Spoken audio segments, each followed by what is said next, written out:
عقل مندوں کے لیے ایک زبردست مثال. ہم تربوز خریدتے ہیں، واٹر میلن. مثال کے طور پہ 5 کلو کا ایک تربوز ہم نے خریدا، اور جب اسے کھانے لگتے ہیں تو پہلے اس کا چھلکا اتارتے ہیں نا. 5 کلو میں سے کم از کم 1 کلو کا تو چھلکا نکل جاتا ہوگا، یعنی آلموسٹ 20%، 20% تو کم ہو جاتا ہے. مگر کیا کبھی ہمیں افسوس ہوتا ہے اس کا؟ کیا ہم سوچتے ہیں کہ ہم نے تو تربوز چھلکے کے ساتھ خریدا، چلو آج چھلکے کے ساتھ ہی کھا لیتے ہیں؟ ایسا نہیں کرتے نا.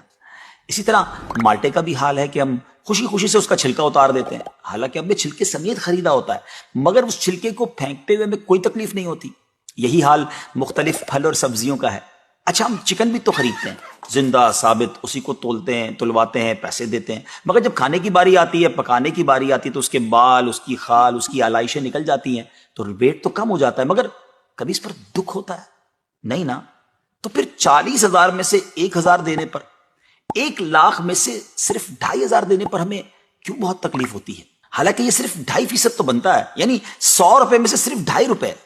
یہ تربوز، کیلے، آم اور مالٹے کے چھلکے اور گٹلی سے تو بہت کم ہے نا.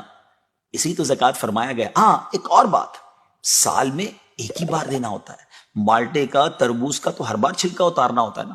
یہ 100 روپے میں سے 2.5 روپے یا 1,00,000 میں سے 2,500 روپے سال میں ایک ہی بار دینا ہوتا ہے، اور اسی کو زکوٰۃ کہا گیا.